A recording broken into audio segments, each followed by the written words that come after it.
buenas tardes, queridos televidentes. Bienvenidos a una nueva emisión de Noticias de MI. El día de hoy vamos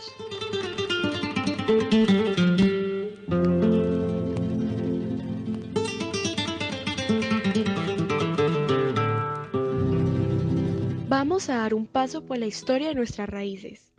Vamos con nuestro corresponsal Jorge Acevedo. Adelante, Jorge. Nos encontramos en la laguna de Guatavita, lugar místico para los muiscas. Son una de las etnias indígenas más importantes de Colombia, que abarca más de 2500 años de historia, desde los tiempos remotos de la prehistoria americana hasta la época de la conquista española.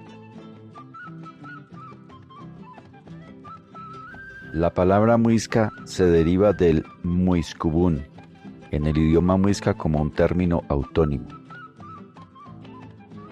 Su pronunciación original es muisca, que traducido significa hombre, persona o gente.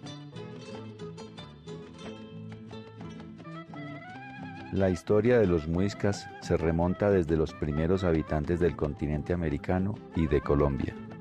Los chibchas fueron la primera oleada migratoria en habitar la parte sur del continente americano.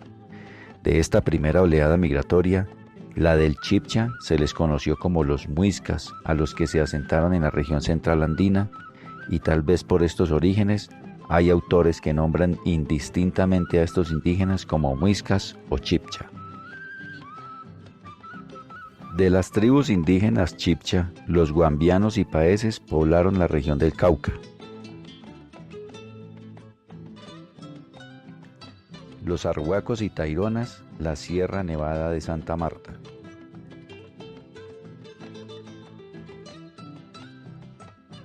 Los tunebos, la región del Casanare.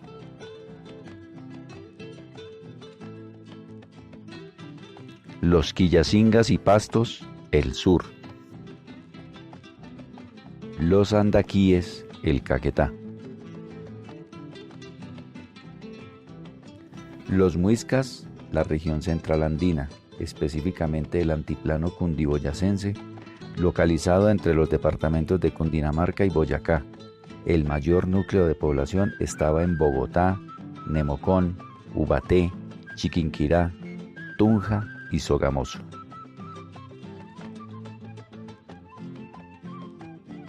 Piezas de cerámica, obras agrícolas y de vivienda indican que los muiscas llegaron al altiplano cundiboyacense como una nueva oleada en esa región entre los años 500 y 800. Los estudios arqueológicos revelan su existencia desde el 545 a.C. hasta el 1537 después de Cristo, cuando llegó la conquista española. Antes de la llegada de los españoles, estaba regido por un sistema llamado Confederación Muisca, que estaba regido por dos gobernantes. El Zaque era el gobernante del Zacazgo, al norte, y su sede de gobierno era Unza, hoy Tunja, y el Zipa era el gobernante del Zipazgo, al sur, en la sabana de Bogotá, y su sede de gobierno era Funza. Ni el Zipa ni el Zaque ejercían un poder absoluto ni un control rígido o estricto. Sin embargo, estas posiciones de poder eran de gran honor y estaban rodeadas de un ceremonial bastante elaborado. La posición y el poder de estos gobernantes era tal que ni aun los miembros de la nobleza se atrevían a mirarlos directamente a los ojos. Cuando Gonzalo Jiménez de Quesada llegó a Bogotá, Tisquesusa tenía el cargo de Zipa y Quemuenchatocha el de Zaque. Cuando llegan los españoles, se formaron bastantes guerras debido a la resistencia muisca a la dominación española. Tisquesusa, quien gobernaba en el momento de la llegada de los españoles, fue asesinado por las tropas de Gonzalo Jiménez de Quesada en el año 1537. Al poco tiempo, Saquezazipa sube al trono y en agosto de 1538 fue ejecutado por Jiménez de Quesada, siendo el último Zipa de Bacatá.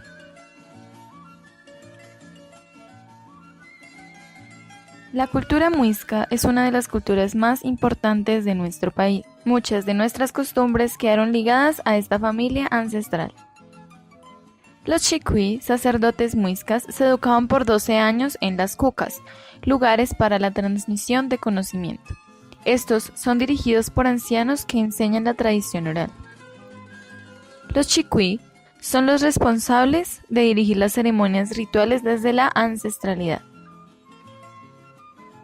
Según los muisca, son descendientes del cinturón de Orión. El saque representaba a Sua y el sipa a Chía. Estas entidades eran respetadas como autoridades espirituales y civiles. No eran venerados como dioses, se les tiene sumo respeto por la sabiduría y autoridad que le daban a sus gentes. Eran normalmente educados durante 6 o 7 años de reclusión monástica para aprender costumbres y gobernabilidad de su pueblo. Sus santuarios eran lugares naturales del altiplano cundiboyacense. Monserrate es el cerro del padre Cuchavita Boni, padre benevolente y sabio. El cerro de Guadalupe, cerro de la madre Bacatá, guardiana desde la primera tierra que los muisca nos legaron. El cerro de la parte posterior es el cerro de Choachí, la madre guardiana de las mujeres. Para los muisca, estos 3 cerros conforman uno de los centros ceremoniales más grandes de Nativo América. Practicaban los entierros y la momificación, enterrados bajo tierra en bóvedas envueltos en mantas muy finas. Trataban los cuerpos con una resina llamada mocoa. Ayudaba a embalsamar y prolongar la conservación de los cuerpos. Reposaban junto con sus joyas, armas, comida y mochil con el ayo, hoja de coca. También eran enterrados con sus principales mujeres y sirvientes. En el proceso de momificación, extraían los órganos internos y rellenaban a la cavidad del abdomen y el tórax con piedras preciosas, objetos de oro y algodón. Secaban el cuerpo en una hoguera y después los envolvían en mantas. Individuos de alto estatus dentro de la sociedad muisca, como lo eran caciques, sacerdotes y guerreros, tenían este privilegio. Se han empleado fibras vegetales como el algodón y el fique para la fabricación de mantas, cuerdas y mochilas. Las comunidades raizales originarias mantienen la tradición del tejido de algodón y fique. Se usan colorantes y pigmentos naturales de origen vegetal y mineral, obteniendo una gama variada. La arquitectura y tecnología no era precisamente el fuerte de esta tribu indígena, pero se caracterizaban por sus construcciones como las casas cónicas y las casas rectangulares. La agricultura era la base esencial de la economía muisca. Cultivaron principalmente el maíz de diferentes variedades que se convirtió en la base de la alimentación. Además sembraron algodón, yuca, batata, calabaza, arracacha, piña, aguacate, coca y tabaco. Enseguida les mostraremos las armas o herramientas que usaban los muiscas: el asadón, la coda de macana. Este pueblo indígena obtenía y consumía carnes de curí, conejo, venado, peces, aves. La carne de venado era consumida únicamente por la aristocracia. La caza y la pesca eran actividades poco practicadas por los muiscas y no domesticaron animales. La abundancia de diferentes productos en determinados lugares llevó a la necesidad de establecer las ferias o mercados con el fin de facilitar el intercambio. Los muiscas utilizaban discos de oro, especie de moneda de diferentes tamaños, peso y forma, lo que permite afirmar que no la utilizaban como tal, sino como forma de conservación de oro. La posesión de la sal permitió a este grupo indígena obtener una ventaja natural sobre las tribus circunvecinas. Lo extraían de las salinas de Zipaquirá. Los muiscas explotaron los yacimientos de esmeraldas existentes en Somondoco. Para extraerlas, removían la tierra con barras de madera resistentes y hacían correr agua con el fin de descubrir y recoger piedras preciosas. La extracción la realizaban en épocas de lluvia. Con las esmeraldas hacían intercambio comercial, por lo que fueron conocidas y apreciadas por tribus lejanas. Esta tribu se caracterizó por ser magníficos orfebreros. Fabricaban figurillas y objetos de adorno como diademas, collares, narigueras, tiaras, pulseras, pectorales, máscaras y los famosos tunjos decorados con hilos de oro, y en general figuras antropomorfas y zoomorfas. Ahora los vamos a dejar con una demostración mitológica de la cultura muisca. En la tierra de los Hunsas es muy común que los saques se casen con sus hermanas. Pero antes, hace muchos años, no sucedía así. Era castigado quien amara a su hermana. Esta historia trata de un saque de Hunza de nombre Hunsuá, que quiere decir señor de Hunza. Ocurrió en tiempos remotos. Sucedía que el Hunsuá tenía una hermana muy bella. Era, sin duda alguna, la más bella de las mujeres de Hunza. El Hunsuá se enamoró locamente de ella. Aunque al principio luchó contra esa pasión, al pasar los días comprendió que no podía vivir sin su hermana. Entonces el Hunsuá pidió la mano de su hermana a su propia madre, quien se enfureció en extremo. El Hunsuá decidió entonces partir con la hermana a su casa de reposo en Chipate. Allí permanecieron varios meses. Cuando los negocios de la corte lo llamaron de nuevo a Hunza, se presentó con su hermana, a quien presentó como su mujer. Fue muy grande la ira de la madre. Al ver a su hija, tomó un grueso palo, con el que revolvía la chicha, y la persiguió para pegarle, pero tuvo tan mala suerte que en lugar de alcanzar a su hija, golpeó el barril de barro que contenía la chicha.